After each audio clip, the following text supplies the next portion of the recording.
Bismillahirrahmanirrahim. Assalamualaikum warahmatullahi wabarakatuh. Alhamdulillah, wassalatu wassalamu ala rasulil karim, nabiyina Muhammadin wa ala alihi wa ashabihi ajma'in. Teman-teman sekalian, insyaallah pada kesempatan pagi hari ini kita akan melanjutkan ya materi kita dalam mata kuliah dasar-dasar ilmu politik, dasar-dasar politik, yang sekarang kita akan membahas tentang state, market, and civil society. Jadi kalau kita ketahui ya, di dalam masyarakat kita ini ya, dalam kehidupan sehari-hari kita ada yang disebut dengan negara. Ini dalam pertemuan sebelumnya sudah banyak ya kita bahas bahwa negara ini adalah institusi yang mempunyai legitimasi, yang mempunyai political power. Kemudian ada community atau masyarakat atau civil society yang dia punya social power. Kemudian ada market yang dia punya economic power. Dan ketiganya ini idealnya itu punya relasi yang bersifat balance, ya, yang seimbang, di mana negara bisa melakukan kontrol terhadap market atau masyarakat, masyarakat juga bisa melakukan kontrol terhadap negara ataupun market, begitu juga market dia punya bergen terhadap negara dan masyarakat. Makanya dikatakan sebenarnya pasar, negara, dan civil society mereka ini punya pola relasi yang bersifat hierarki, ya, yang mana kalau kita lihat market itu ada pada posisi transnasional, kemudian negara pada national level, sementara society itu pada local level, dan satu dengan yang lainnya itu sangat atau saling membutuhkan. Kenapa?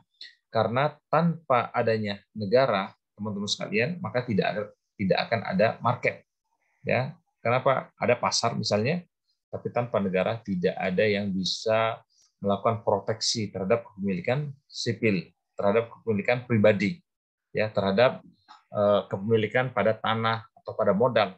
Tidak ada sistem yang bisa untuk menjaga ya hak paten atau merek dagang, ya, yang mana di sini kelihatan sekali bahwa bisnis ya atau dunia bisnis pasar ini sangat tergantung kepada negara, ya, untuk misalnya memberikan pendidikan terhadap para pekerja mereka, ya, untuk menyediakan infrastruktur dalam berjalannya ekonomi, misalnya jalan kereta api atau jalan raya dan seterusnya. Yang ini mau tak mau kemudian membutuhkan negara.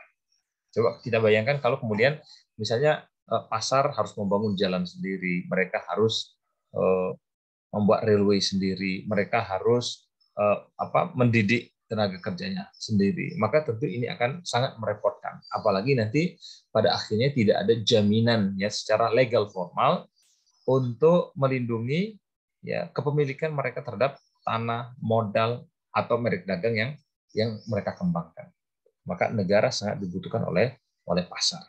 Yang mana pasar ini, teman-teman sekalian, dia adalah suatu organisasi yang berkoordinasi dalam urusan produksi, konsumsi dari barang dan jasa, ya. Dan sifatnya kalau pasar ini adalah voluntary. Jadi transaksinya adalah bersifat voluntary, kerelaan, ya. Artinya apa?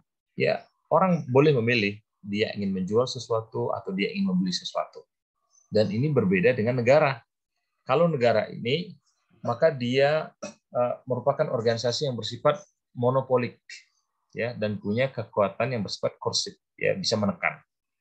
Jadi tidak ada kemudian pilihan bahwa seseorang harus taat dengan hukum. Maka kalau ada orang yang tidak taat dengan hukum, negara bisa memberikan sanksi. Tapi itu tidak terjadi pada pasar. Nah, adapun civil society, teman-teman sekalian, dia berada di luar negara, ya, di luar struktur negara. Jadi boleh kita katakan bahwa civil society adalah suatu asosiasi yang bersifat otonom atau suatu kelompok yang dia ini terdiri dari atau dibentuk oleh individu-individu dengan kapasitas mereka sebagai masyarakat sivil, ya. Jadi di sini civil society ya mereka dipekerjakan oleh orang-orang dengan bantuan ya resource dan usaha mereka sendiri. Jadi tidak ada ketergantungan misalnya dalam hal pendanaan, dalam hal operasional pada organisasi mereka itu dengan negara. Nah, relasinya seperti ini. Jadi civil society ya mungkin bentuknya adalah NGO non-government atau non-governmental organizations, mungkin partai politik, ya, ini juga bagian dari civil society, atau mungkin gerakan-gerakan sosial, atau mungkin institusi keagamaan, apa itu gereja, masjid, atau organisasi agama yang lainnya, dan social partner. Nah, ini di antara gerakan sivil, ya, atau civil society. Ya. Nah, ada negara ini sesuatu yang bersifat struktural, ya. Jadi ada strukturnya. Misalnya mulai dari pemerintahan nasional, kemudian ada pemerintahan yang bersifat lokal. Bahkan sekolah pun kadang-kadang karena dia milik negara, maka bisa dia masuk kategori government. Meskipun dalam aspek yang lain, dia juga bisa masuk kepada market ketika dimiliki oleh swasta, atau kalau dimiliki oleh masyarakat sipil, maka dia menjadi civil society. Nah, di sini ada market, ya teman-teman sekalian, yang namanya market ini ada yang dalam bentuk yang besar, ada yang dalam bentuk bisnis lokal saja. Nah, di sini ya kemudian mereka punya hubungan antara satu dengan yang lainnya, ya, dalam kehidupan sosial, ya, dalam organisasi mandiri, dalam relasi yang bersifat informal atau kehidupan bertetangga, ya, atau persaudaraan atau persahabatan, yang ini sebenarnya ya menjadi sebuah komunitas, ya, komunitas yang berinteraksi satu dengan yang lain, meskipun community atau masyarakat ini lebih identik dengan civil society, ya. Tapi masyarakat itu belum tentu kemudian melakukan gerakan-gerakan yang sifatnya terorganisir, ya, sebagaimana halnya civil society tadi. Nah, inilah pola relasi yang mereka bangun. Nah, teman-teman sekalian, coba kita lihat tentang negara. Jadi negara ini adalah pemerintahan sentral, ya, pada sebuah bangsa, ya, pada suatu wilayah yang dia punya legitimasi politik. Jadi di negara tersebut dia punya legitimasi politik. Jadi pemerintahan sentral pada suatu wilayah yang punya legitimasi politik. Dan kemarin kita sudah membahas bahwa kalau ingin dilihat dari syaratnya, maka negara itu ada government, ada people, ya, ada masyarakatnya atau penduduknya, kemudian ada teritori, ya, wilayah yang dikuasai pada sebuah negara, dan ada yang disebut dengan legitimacy, ya, ada legitimasi dalam politik, atau ada sovereignty, ada kedaulatan dalam politik mereka. Nah, dalam kehidupan sehari-hari negara tadi, teman-teman sekalian, ya, sekarang ini orang cenderung menginginkan negara itu perlu menjadi negara yang demokratik, dan negara punya kekuatan untuk melakukan intervensi terhadap civil society, ya, termasuk juga nanti dengan market. Tapi spirit yang dimiliki oleh negara itu adalah untuk menghilangkan atau menyelesaikan persoalan inequality, ya, ada kesenjangan, ada persoalan diskriminasi, atau ada persoalan penindasan, ya, mungkin misalnya di dalam suatu keluarga, ya, ada kekerasan, maka negara bisa intervensi, ya. Ada kemudian masyarakat yang belum punya kesempatan untuk mendapatkan akses pendidikan, maka negara bisa memberikan mandat, ya, termasuk mungkin dengan sekolah yang didirikan oleh swasta, ya, oleh market atau mungkin oleh civil society, bahwa, ya, termasuk sekolah yang mereka miliki sendiri, bahwa sekolah tadi harus memberikan kesempatan, ya, pendidikan kepada semua masyarakat. Kenapa? Karena pendidikan dasar dan pendidikan menengah itu adalah kewajiban bagi semua masyarakat, ya, termasuk negara bisa memaksa, ya, supaya kemudian kelompok-kelompok swasta tadi itu mereka tidak melakukan, ya, kekerasan atau pelanggaran terhadap hak asasi manusia. Atau juga negara bisa mengatur upaya supaya kemudian redistribusi dari kekayaan itu bisa merata, ya, mengurangi kesenjangan, ya. Ini yang diantara yang dilakukan oleh negara. Tentu ada banyak fungsi yang lain, termasuk menjaga stabilitas keamanan pada sebuah negara. Maka kalau misalnya ada persoalan, ya, seperti ini tadi, ya, ada ketidakadilan, ada diskriminasi, ada penindasan, ada orang yang tidak mendapatkan akses pendidikan, ya, ada pelanggaran terhadap HAM, maka negara itu bisa melakukan intervensi untuk melakukan reformasi, perubahan pada masyarakat. Nah, persoalannya memang nanti kan negara itu ya sebagaimana pertemuan sebelumnya telah kita bahas, itu adalah suatu institusi yang institusi ini ya direpresentasikan oleh pemerintah. Jadi negara tidak pernah salah, tapi nanti ada representasi perwakilan dari negara yang mengatasnamakan diri negara, yaitu pemerintah, yang mereka ketika mencoba untuk menyelesaikan berbagai persoalan tadi, ada kemudian persoalan yang akhirnya sukses bisa mereka selesaikan, tapi bahkan tidak sedikit ya justru yang menciptakan masalah baru. Ya, jadi kebijakan-kebijakan yang diambil oleh rejim pada sebuah negara itu tidak tepat. Jadi mereka bukan menambah menyelesaikan masalah, tapi justru menambah masalah baru, dan itu terjadi. Nah, teman-teman sekalian, jadi di sini sudah kita lihat ya negara punya fungsi yang sangat penting. Dia berusaha untuk menegakkan aturan, ya, mewujudkan keamanan di tengah masyarakat, dan metodenya adalah dengan penegakan hukum ya pada wilayah yang dia miliki, ya, pada batasan geografis pada sebuah negara tadi, dan ini menunjukkan kemudian negara tadi ke dalam dia punya power dan keluar dia punya kedaulatan. Oke, nah dalam kaitannya dengan pasar, teman-teman sekalian, kadang muncul juga perdebatan. Terus bagaimana negara harus memposisikan diri pada pasar?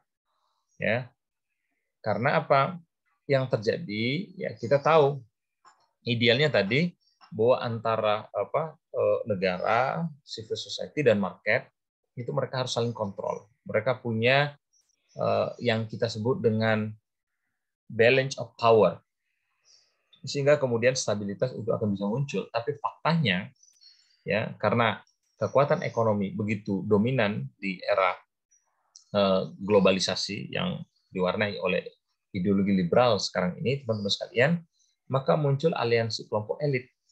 Elit mana? Elit ya pada market dan elit pada negara. Mereka yang punya kekuasaan politik dan mereka yang punya kekuasaan ekonomi. Dan itu yang sering melakukan aliansi. Dan mereka kemudian berhadapan dengan civil society.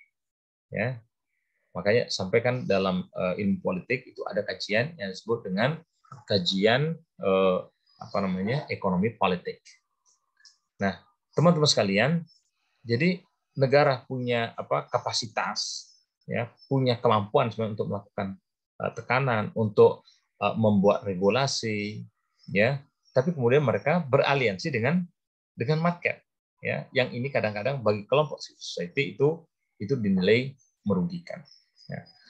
Jadi apa yang bisa dilakukan seharusnya oleh negara? Negara itu membuat regulasi, ya, untuk melindungi pasar, untuk melindungi masyarakat, untuk berpartisipasi ya dalam mewujudkan tujuan negara for the common goals, ya, untuk kepentingan bersama, atau untuk melakukan empowerment, ya, untuk melakukan pemberdayaan terhadap masyarakat, pemberdayaan terhadap pasar, ya. Nah, itu fungsi negara. Meskipun realitanya tadi kadang-kadang terjadi aliansi ya kelompok elit, ya, dan mereka pun bermain dengan market tadi. Nah, teman-teman sekalian, berkaitan dengan pasar, ya, pasar ini berasal dari bahasa Latin, ya, mercatus, ya, yang maknanya adalah marketplace, ya. Dan market ini adalah sebuah sistem yang memfasilitasi pertukaran barang dan jasa. Jadi di market ini penjual dan pembeli mereka bisa bertemu, ya, untuk melakukan transaksi, apakah itu barang ataukah jasa, ya. Dan market untuk sekarang ini, sebagaimana kita ketahui, dia bisa berbentuk fisik, ada retail, ya, ada outlet, misalnya ada toko, gitu ya, atau bisa juga bersifat virtual. Jadi jangan salah, sekarang rumah Anda bisa menjadi market, kamar Anda bisa menjadi market. Kenapa? Karena transaksi itu sudah dilakukan secara virtual. Ya, bahkan mungkin orang melakukan transaksi itu ya dari tempat ibadah, ya. Nah, ini mungkin perlu pembahasan para ulama, ya. Kalau ada orang misalnya dia jualan barang pakai HP-nya, tapi dia mungkin habis sholat duduk di masjid, gitu ya, kemudian melakukan transaksi, apakah itu dibolehkan atau tidak. Nah, bahkan market tadi, teman-teman sekalian, selain yang bersifat fisik atau virtual, sekarang ada jenis misalnya market yang ilegal. Jadi pasar maling kalau di tempat kita ya. Atau mungkin apa namanya ada pasar finansial atau ada pasar lelang ya, ada pasar lelang juga ya. Yang kalau kita lihat, jadi negara ini teman-teman sekalian itu berkaitan dengan pemerintah, berurusan dengan public sektor dan regulasi. Nah, sementara market itu berbeda dengan negara. Dia concern dengan ekonomi, ya dimiliki oleh private, dan dia ya prinsipnya adalah prinsip kapital. Ya, bagaimana kemudian memperbesar modal atau keuntungan yang mereka dapatkan. Nah, itu semangat dari market ya. Kalau bisa dengan modal yang terbatas, kemudian bisa mendapatkan keuntungan yang sebesar-besarnya. Nah, teman-teman sekalian, dalam beberapa aspek ternyata kita melihat kan tadi katanya negara itu yang punya hak politik, yang punya regulasi, dan market itu yang menjalankan pasar. Tapi faktanya baik negara maupun market, mereka juga bisa memproduksi dan bisa mendistribusikan barang. Jadi negara pun ya sekarang ini kalau kita lihat juga berperan sebagai market, ya dia bisa misalnya memproduksi berbagai produk yang dibutuhkan oleh konsumer seperti pakaian, rumah, iPad dan lain-lain. Kemudian negara kita lihat punya healthcare ya, pelayanan kesehatan ya, banyak rumah sakit ya, yang ini kan spiritnya sebenarnya adalah memberikan pelayanan kepada masyarakat. Tapi kalau kita lihat apa yang dilakukan oleh negara ya, negara pun juga dalam tanda kutip itu yang melakukan perdagangan ya. Orang sekarang misalnya ketika sakit ya dia harus membayar ya, bahkan misalnya dengan sistem asuransi gitu ya, tidak sakit pun juga harus tetap bayar ya.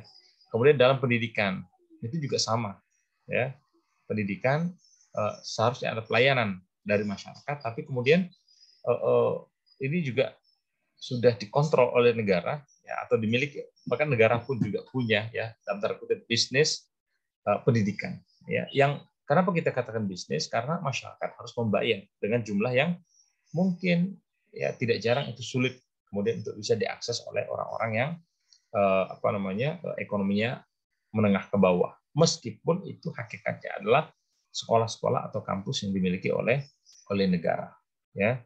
Termasuk juga ya negara memproduksi ya berbagai lembaga-lembaga lain yang bagi negara itu juga akan memproduksi atau akan menghasilkan uang ya. Maka di sini kita melihat teman-teman sekalian ada suatu bidang pada aspek ekonomi tadi yang murni kemudian dikontrol oleh negara. Jadi mungkin urusan air, urusan listrik ya, urusan intinya yang menyangkut hajat hidup orang banyak itu dikontrol oleh negara. Dan tidak sedikit kemudian yang bersifat hybrid ya, digabung negara dan market itu mereka bekerja sama ya. Misalnya dalam sistem universitas ya, ada yang sebagian didanai oleh negara ya, negara memberikan subsidi, tapi students ya, mahasiswa juga tetap harus membayar tuition. Nah, ini berarti kan marketnya tergabung ini. Satu sisi negara menjalankan fungsi memberikan akses pendidikan, tapi pada aspek yang lain mereka juga berhitung bahwa negara kalau kemudian semua harus diberikan subsidi, negara bisa mengalami kerugian, negara bisa menjadi negara yang bangkrut. Maka masyarakat diminta juga untuk berjuang memberikan kontribusi dalam pendanaan pendidikan tadi. Ya. Atau mungkin juga dalam bidang penerbangan, teman-teman sekalian, ya. Jadi kadang ada perusahaan-perusahaan swasta yang mereka mengelola ya suatu perdagangan, tapi harga berapa kemudian harga tiket yang tertinggi itu dikontrol oleh negara ya. Jadi mungkin seperti sekarang kan kita tahu misalnya PCR ya, PCR pada awal-awalnya itu harganya ya cukup mahal ya teman-teman, mungkin sampai hampir 3 juta atau 2,5 juta.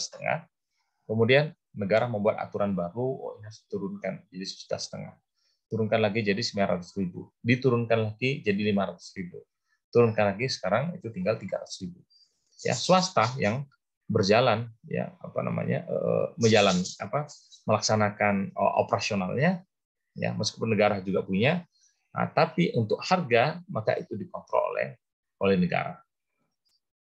Nah, apa kemudian yang menjadi masalah pada market tadi, teman-teman sekalian? Ternyata kita melihat kadang-kadang ada produk yang dihasilkan yaitu tidak cukup bagus. Ya, jadi ketika kita ingin mendapatkan produk yang bagus, ya, things that we benefit from, kalau kita ingin mendapatkan manfaat yang banyak, but no one wants to pay for, tidak ada yang mau bayar, terus gimana? Ya, akhirnya ya produknya tidak bagus, ya, karena tadi sekarang ini kita hidup di suatu zaman yang sangat materialistik, ya semuanya harus dihitung dengan uang, bahkan untuk suatu produksi pun ya tenaga kerja tidak juga murah untuk mendapatkannya. Jadi membayar tenaga kerjanya, membayar biaya produksi yang lainnya, belum lagi nanti dalam penjualannya. Maka ini terjadi ya, kadang-kadang produk yang dihasilkan itu tidak cukup bagus. Ya. Kemudian yang kedua, misalnya teman-teman sekalian, kadang-kadang pada market itu terjadi instability. Ya, kondisinya menjadi tidak stabil. Ya, ada suasana yang karena market tadi bersifat transnasional, kadang-kadang bukan itu dari dalam, tapi ada dari luar gitu ya, faktor dunia internasional yang menyebabkan apa? Terjadinya krisis ya, seperti misalnya Indonesia tahun 98. Ya, terjadi resesi ekonomi. Ya, atau terjadi depresi. Ya. Atau kadang-kadang juga dalam pasar, teman-teman sekalian, itu ada suasana yang tidak fair. Nah, itu muncul bagaimana kemudian monopoli yang dilakukan oleh kelompok-kelompok yang kaya. Ya, mereka bisa saja misalnya menimbun harta-harta tadi, ya harta yang mereka dagang, ya yang mereka jual, sehingga kemudian masyarakat kesulitan untuk mendapatkan akses, dan otomatis kalau barang itu berkurang, maka harga akan naik. Ya, dan seringkali orang yang miskin, ya mereka yang kurang informasi tentang pasar tadi, mereka akhirnya tidak mendapatkan manfaat yang banyak. Ya, belum lagi kalau kita lihat, tidak jarang kemudian juga karena market, karena proses industrialisasi ini punya pengaruh yang negatif ya terhadap mungkin misalnya masalah lingkungan atau termasuk adanya eksploitasi terhadap tenaga kerja. Ya, kalau Karl Marx mengatakan ada yang disebut dengan alienation theory. Ya, ada orang yang teralienasi dengan produk yang mereka hasilkan. Ada orang misalnya dia bekerja di perusahaan yang memproduksi mobil, tapi pekerjanya sendiri mereka tidak sanggup untuk membeli mobil yang mereka hasilkan. Ada orang yang bekerja di sekolah, ya mungkin dia misalnya guru di sekolah internasional, tapi anaknya sendiri itu tidak sanggup untuk dia biayai supaya bisa mendapatkan akses di sekolah tempat dia mengajar. Dan itu terjadi ya pada beberapa kasus, teman-teman sekalian. Ya bagaimana pasar pun itu akhirnya ya perlu ada kondisi yang mengatur. Ya, ada perlu negara untuk mengatur pasar tadi. Nah, hanya masalah kalau negara pun juga terlibat dalam kondisi yang tidak menguntungkan ini, ya, yang justru bersekongkol dalam tanda kutip itu dengan pasar yang merugikan pihak konsumer atau yang merugikan masyarakat. Ya, oke.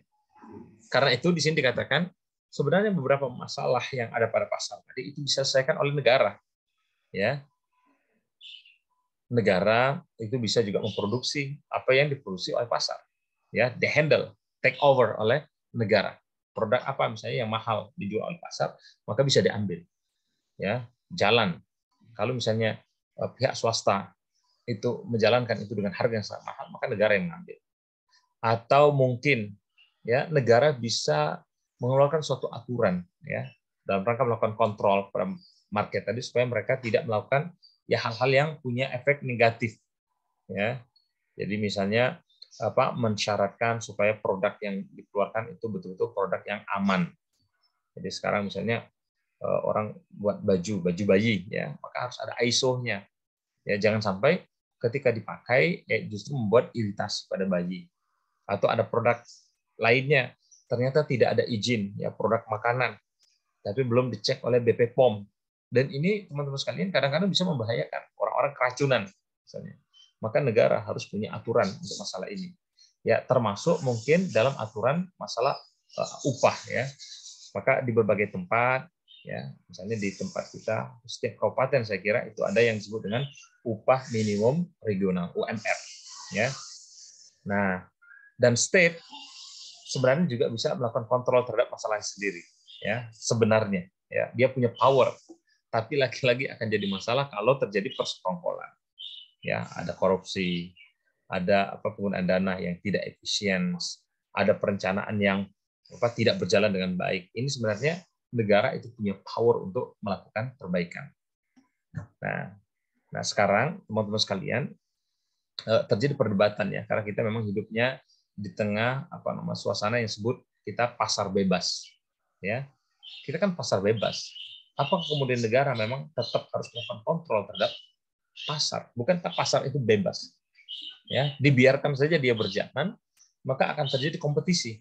Ya, siapa yang mampu bersaing dia akan menang. Dan itu logika yang dipakai oleh ideologi liberal.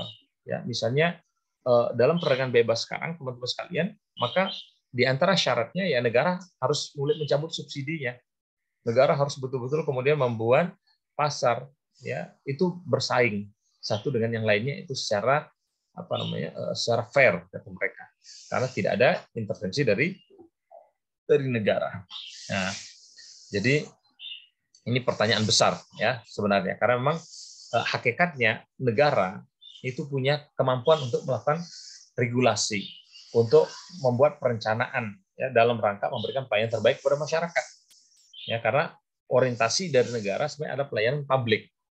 Tapi dalam free market seharusnya tidak ada regulasi.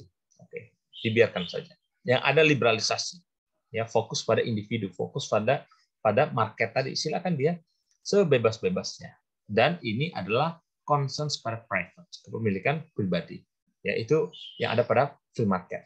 Nah, teman-teman sekalian, disinilah kemudian terjadi pertentangan ya luar biasa, berbagai ideologi, berbagai teori itu juga muncul ya, ideologi sosialis ya, komunisme atau marxisme. Mereka mengatakan oh iya betul negara yang harus kontrol, dan ini yang diambil oleh ideologi sosialis, komunisme atau marxisme. Adapun kelompok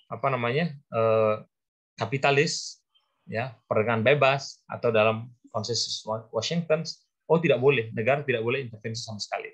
Tapi ada beberapa kemudian yang memiliki posisi tengah, dan inilah Keynesian mixed economy atau welfare state. Ya silakan market berjalan sebagaimana mestinya, tapi kalau dalam keadaan tertentu maka negara melakukan intervensi ya dalam rangka untuk melindungi public service tadi atau kepentingan publik.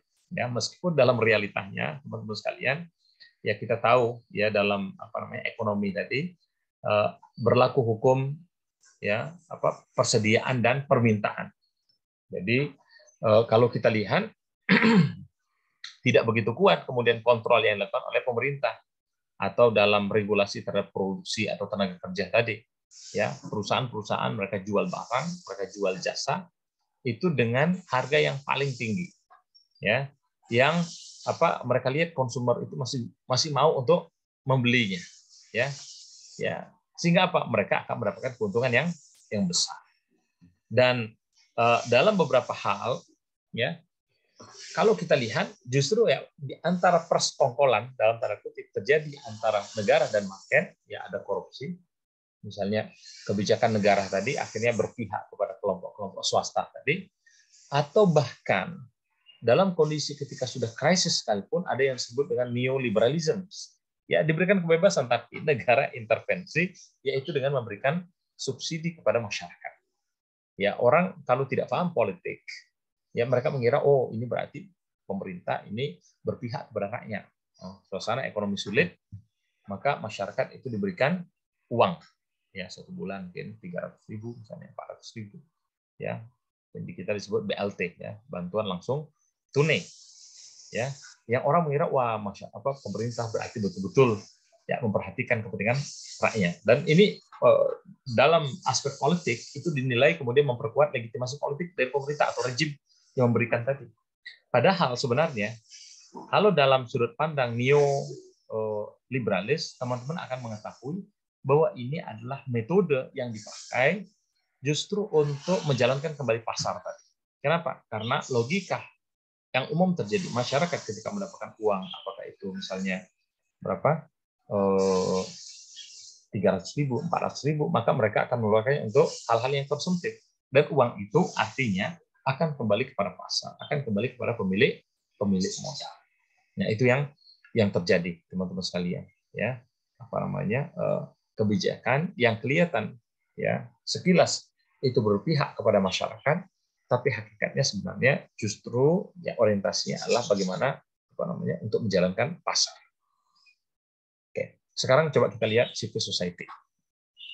Civil society menurut World Bank dia adalah apa namanya suatu organisasi ya mungkin berupa apa kelompok komunitas, suatu komunitas, NGO, apakah apa namanya organisasi pekerja, apakah organisasi dari suatu kelompok indigenous ya kelompok asli, orang asli, atau organisasi yang apa bersifat kemanusiaan, memberikan bantuan kepada orang lain atau berdasarkan keyakinan, misalnya mungkin Muhammadiyah, NU, atau asosiasi yang bersifat profesional ya kita punya IT misalnya asosiasi ilmuwan hubungan internasional atau berbagai foundations ya yayasan lainnya.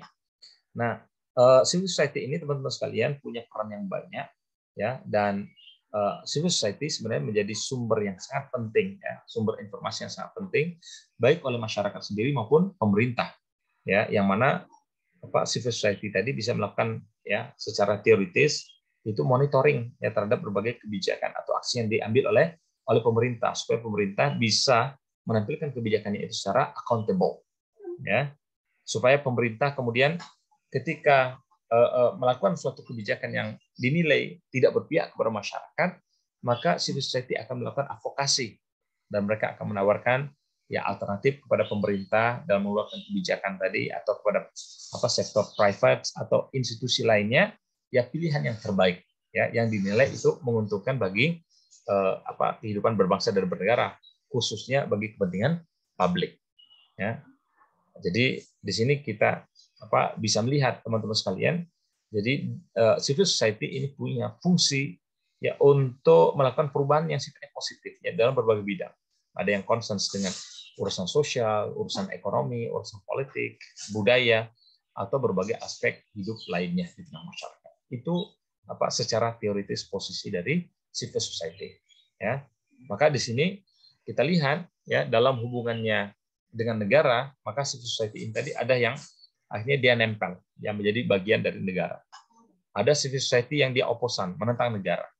Ada yang dia posisinya adalah mendukung negara. Ada yang siap berdialog dengan negara. Ada yang siap berpartner dengan negara. Atau ada yang memang keluar ya dari struktur negara. Nah, tapi persoalannya sekarang kita hidup lagi-lagi di zaman yang global, ya globalisasi. Zaman yang sudah sangat modern. Yang ternyata karakter dari civil society tadi itu juga mengalami pergeseran teman-teman sekalian. Ya, kalau dulu civil society tadi ya dia masih banyak kemudian concerns dengan community matters ya dengan urusan kemasyarakatan. Tapi untuk sekarang ya kalau kita lihat modern civil society teman-teman sekalian kadang-kadang ya karena bahkan NGO misalnya itu bukan pure itu datang dari masyarakat tapi dia adalah suatu institusi yang dibentuk oleh kelompok pemodal atau bahkan elit dari negara tadi.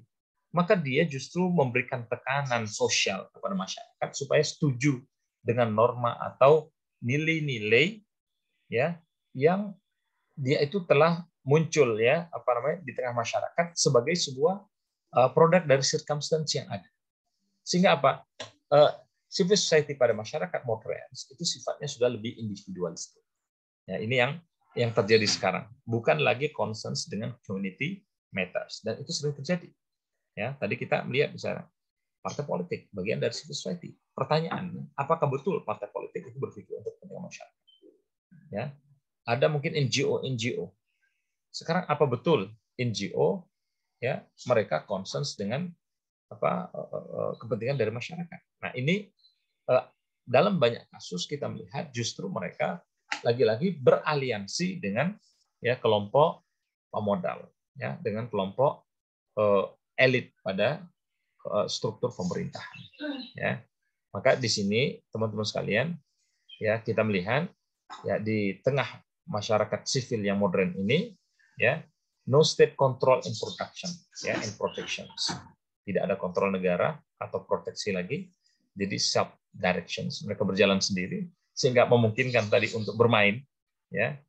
Kemudian financial withdrawal of the state, mereka juga tidak punya dukungan dana dari negara, padahal mau gerak mau apapun kita butuh dana sekarang ini, sehingga lagi-lagi ya terhubung dengan kelompok pemodal.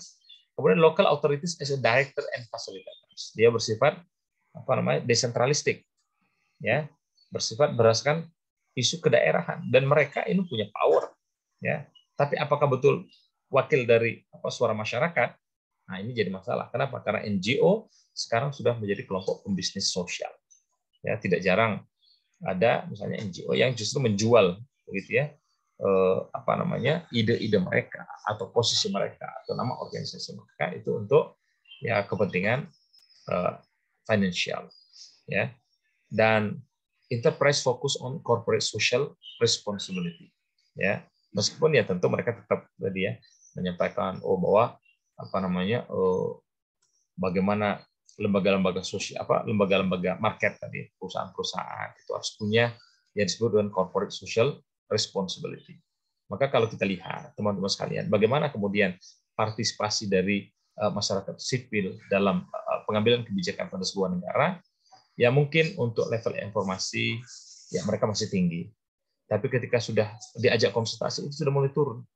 Ya, jarang betul-betul kemudian civil society ini diajak konsultasi oleh pemerintah atau oleh market untuk mengeluarkan suatu kebijakan. Apalagi memberikan masukan. Apalagi terlibat dalam tindakan produksi atau ya terlibat dalam proses pengambilan kebijakan. Ya, civil society itu cuma menerima saja. Ya, artinya power mereka di tengah masyarakat modern itu menjadi semakin lemah. Padahal idealnya civil society haruslah menjadi ya civil society atau masyarakat itu menjadi masyarakat yang aktif, ya tidak statis, dan mereka harus menjadi orang-orang yang kompeten, ya yang mereka tadi seharusnya bisa terlibat teman-teman sekalian dalam pola relasi perkembangan kehidupan yang terjadi di tengah masyarakat. Mereka harus misalnya betul-betul tergabung dalam konteks sosial kemasyarakatan ya dari kehidupan sekarang ini. Ya, mereka berpartisipasi, mengambil bagian, membangun opini publik di tengah masyarakat supaya kemudian civil society itu kelihatan ya pengaruhnya. Ya, itu idealnya yang diharapkan. Ya, tapi tadi kita sudah sampaikan ya, ternyata itu belum muncul. Ya, bahkan yang seharusnya mereka punya solidaritas, ya, punya semangat kebersamaan, yang seharusnya mereka kalau kita lihat teman-teman harus punya suatu spirit ya keinginan kita arahnya ingin ke sini, dan kompetens powerful ya punya power, punya kekuatan untuk memberikan pengaruh. Nah ini juga kadang-kadang itu belum bisa berjalan dengan baik. Nah itu yang mungkin bisa kita sampaikan ya untuk pertemuan kita pada hari ini. Nah, silakan mungkin ada yang ingin teman-teman tanyakan atau diskusikan ya saya persilakan. Ya, assalamualaikum warahmatullahi wabarakatuh.